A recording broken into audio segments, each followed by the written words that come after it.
Você pega dois pontos do plano cartesiano, tá? Que por esses dois pontos, tá? Segundo Euclides, você tem lá, por esses dois pontos, uma reta que intercepta esses dois pontos, e apenas uma reta, uma única reta, tá? Então, se por esses dois pontos eu tenho uma única reta, ok? Eu consigo então calcular através desses dois pontos que possuem coordenadas em x e em y, tá? Em x e em y, o que ocorre? Eu consigo então traduzir, tá? Traduzir isso para um triângulo retângulo. E esse triângulo retângulo, tá? Esse triângulo retângulo vai ter catetos x2 menos x1 e y2 menos y1.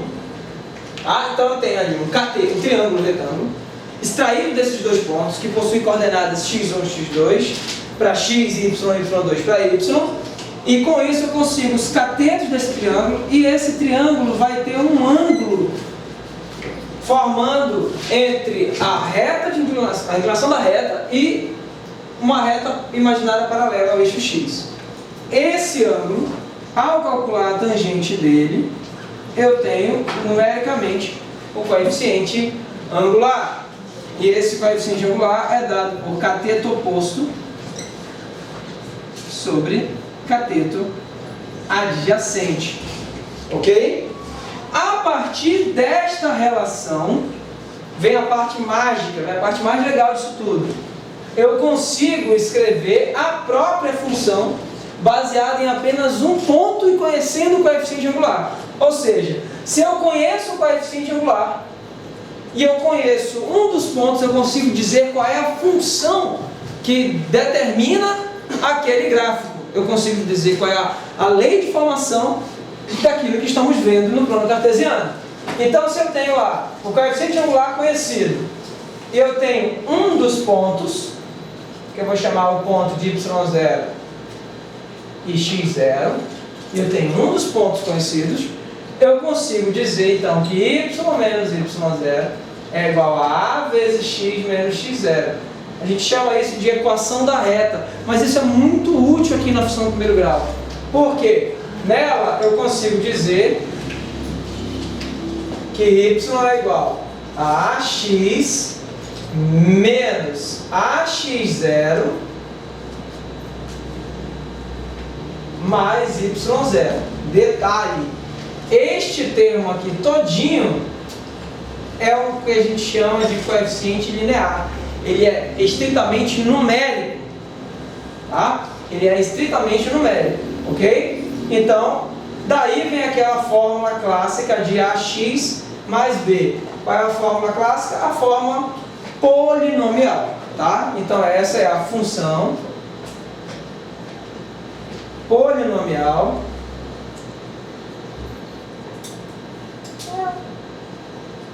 do primeiro grau, tá? Função polinomial do primeiro grau. Essa aqui é o que a gente chama de equação da reta. Tem mais utilidade no terceiro ano, tá? Mas no momento é o que você precisa saber para trabalhar com função do primeiro grau. Ah, professor, não foi assim que eu aprendi na escola. Aprendi colocando tabelinha com númerozinho, fazendo lá valorzinho até encontrar o valor na tabela. Foi assim que eu fiz. É fazer assim, professor? Não. Faça assim lá na sua escola, porque esse professor vai tirar ponto de você. Aqui você não precisa não, filho. É isso aqui e acabou. Tá? Com isso aqui você já tem o gráfico da tua função, você já tem a lei de formação da tua função, e você responde qualquer pergunta que vier a respeito dessa questão. Dessa questão, de outra questão, de primeiro grau. Você não vai ter problema nenhum. E se estiver muito rápido o vídeo, meu amigo, volta e vê de novo. Beleza? Tá? Muito bem. Isso é a equação da reta. O que mais? Sobre o primeiro grau. É sobre as inclinações ainda. Quando ela tem a inclinação positiva, ou seja, a tangente é positiva, nós dizemos que é uma função crescente. E quando ela tem o coeficiente angular negativo, nós dizemos que ela é uma função decrescente. Tá? E aqui eu tenho negativo, positivo, positivo, negativo. E isso é importante, tá? Isso é importante. Porque tem gente que olha para isso aqui e fica mais, menos, não entendi, professor. Meu amigo, esse mais e esse menos é o sinal dos valores de y naquele intervalo. É o sinal. Vou já mostrar para vocês no exemplo. Tá? E tá vendo que tem esse pontinho bem aqui, ó? Esse pontinho aqui, ó, é a interseção da reta com o eixo das abscissas. Tá? Essa interseção da reta é chamada de zero da função, ou raiz da função. Tem uma bestagem que fez simulado, chegou lá no resultado 4. A pergunta dizia, dê a raiz da equação. Aí tirou a raiz de 4. Gente, não!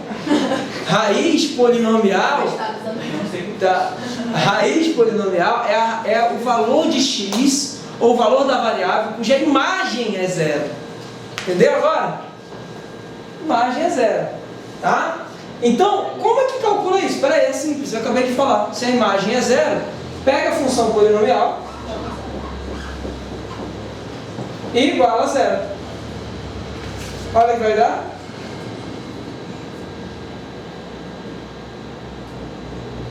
Menos b sobre a. Tá?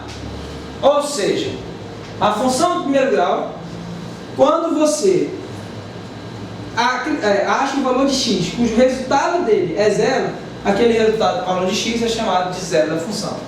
Tá? Tá tranquilo? Tá fácil de ver? Muito bem. Existe um outro ponto notável ainda na função do primeiro grau. Quem é o ponto notável? Tá vendo que a função interceptou o eixo y bem aqui? Tá vendo? Essa interseção ocorre no valor de y numericamente igual ao b. O b é o valor que corta o y? Não. O b é numericamente igual à coordenada de ordenada do y. Ok? Sabe a coordenada xy? De ordenada y. Ordenada é y, ordenada, valor numericamente igual ao b. Ah, então é coincidência. Não, não é coincidência. É que se você substituir na função polinomial o x por zero, o valor de ordenada que vai surgir é o valor numericamente igual ao b. Tá? Ah, então é o b. Não é o b. É numericamente igual ao b. Mas sempre? Sempre. Tá? Vamos fazer um exemplo para ficar bem claro isso aí. Bem claro como a noite. Tá? Vamos fazer um exemplo. Muito bem. Se a questão de fornecer, tá? Se a questão de fornecer apenas 2 pontos. 2 pontos, professor? 2 pontos, 2 pontos. Se a questão de fornecer 2 pontos e disser assim, olha, eu gostaria de saber qual é a função que passa por esses 2 pontos.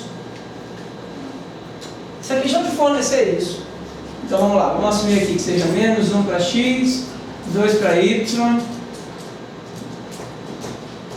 3 para x e, sei lá, 7 para y. Pronto. Não importa se vai dar fração ou não. Não interessa. Isso não interessa. 3, 7. Aí. 5. Tá, vamos colocar 6 aqui, vai. Pronto. Quem é o coeficiente angular? Y menos y. X menos x. Note a ordem. Se eu comecei pegando deste ponto para esse, eu continuo desse ponto para esse. Tanto para y quanto para x. O resultado será 4 sobre 4. Então, nosso coeficiente angular é igual a 1. Ok?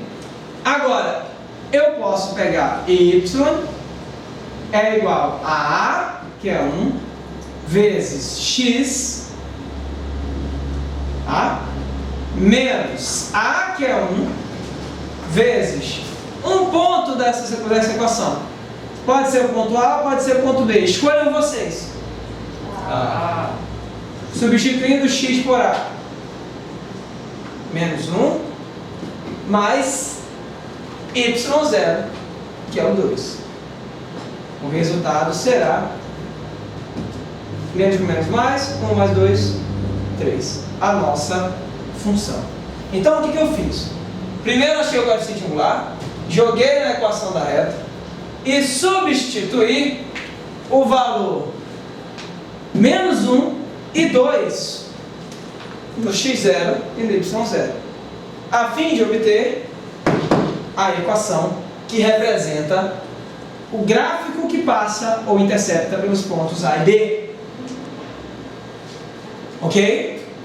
Só com esse coeficiente angular eu já sei que é uma função crescente, porque ele é positivo. Beleza? Só com o valor do B eu já sei que ele intercepta o eixo das ordenadas, o eixo y, no valor numericamente igual a 3. Só de olhar para essa função, eu já sei que o meu zero da função é negativo.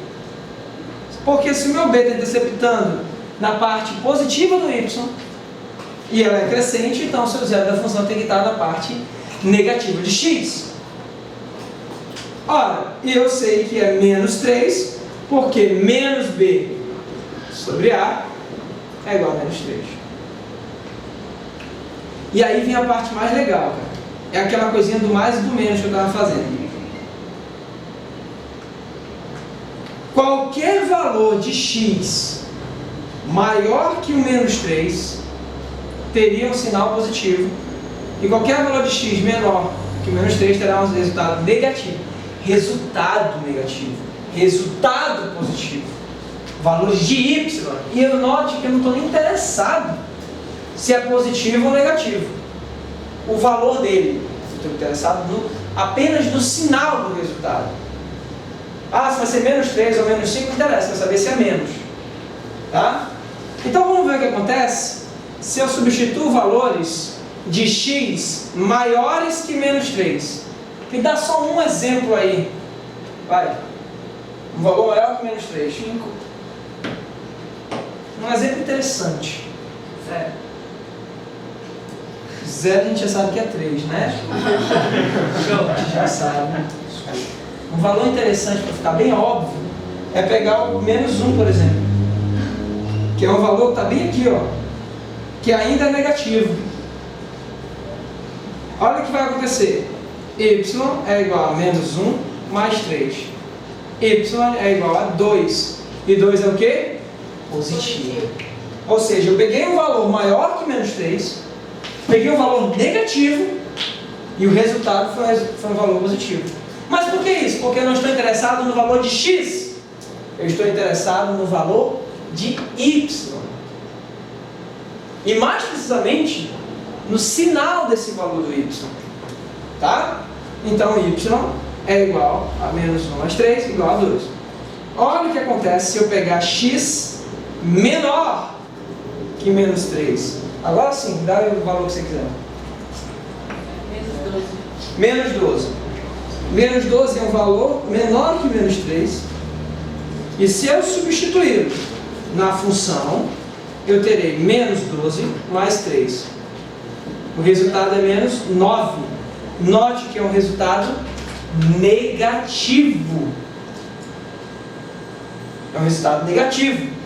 E para tanto, não importa o valor de x, contanto que seja menor que menos 3, o resultado de y serão resultados negativos, sem se importar com o valor específico.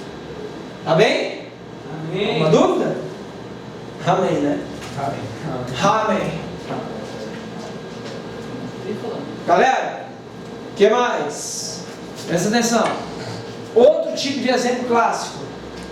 A questão te fornece, tá? a questão te fornece apenas um ponto e te fornece o coeficiente angular. Ela chega para você e fala assim, ó, meu amigo, a função tem coeficiente angular igual a menos 2, tá? E ela passa no ponto 5 menos 3. Te viras. Tá? Ela passa nesses dois pontos. Tá? O que eu faço com esses dois pontos? Tá? Esses pontos, esse único ponto, eu vou utilizar para construir a função do mesmo jeito que já fizemos anteriormente. Nós temos a função y, que é igual a x mais b. Nós temos a equação da reta, se você preferir. Detalhe, meu amigo, é a mesma coisa. Mesma coisa. Tá? É a mesma coisa. Seja essa ou aquela, é a mesma função, gente. Tá? Muito bem. Eu posso utilizar aqui e já substituir o ponto, ou seja, menos 2x mais b, sabendo que x é menos 3 para y e 5 para x, eu vou obter um coeficiente linear igual a 10 positivo do outro lado, com menos 3, 7. Assim eu tenho o valor do b, assim eu tenho o valor do a e tenho todas as informações que eu precisar da função. Vamos montar o gráfico assim mesmo. O coeficiente angular já é negativo. Só isso já me diz que essa função será do tipo decrescente. Quem é o zero da função? Menos b sobre a. 7/2. Esse é o zero da função. Então já sei que ele intercepta o eixo x no valor de 3,5. Olha, eu já sei que o meu b é 7, então ele só pode interceptar o y na parte positiva. E o gráfico está montado. E daí eu consigo extrair todas as informações que eu quiser, seja os intervalos positivos e os intervalos negativos. Note, aqui ó, y será positivo para todo valor de x maior que menos 3. E aqui y será negativo para todo valor de x menor que menos 3. Aqui, para todo valor de x maior que 3,5 ou 7 sobre 2, y será negativo. E para todo valor de x menor que 3,5, y será positivo. Vamos verificar? Me dá um valor aí maior que 3,5. 4. Joga na função. Quem é a função mesmo, hein? A, x mais b. Tá? Joga na função. Aí, ó, vídeo em 3D agora, mano. Tá? Tá? A, x mais b. Que valor é esse? Vamos lá. Valor igual a 4. Y igual a menos 2 vezes 4, mais 7. Y igual a menos 1. Bem, de fato negativo. Substitui o valor de x menor que 3,5. 2. Vocês são muito criativos. Y é igual a menos 2 vezes 2, mais 7. Adivinha quanto é que dá? 3. Um valor positivo, conforme previsto. Tá? Então isso é muito interessante de trabalhar com o professor Pedro Grau. Note que esse não é o jeito convencional que se trata nas escolas. Lá ele faria uma tabelinha, substituiria valores para x, substituiria valores para y. Desse jeito eu consigo escrever a função toda, sem nenhum problema. Alguma dúvida, senhores? Alguma dúvida? Então, senhores, até a próxima.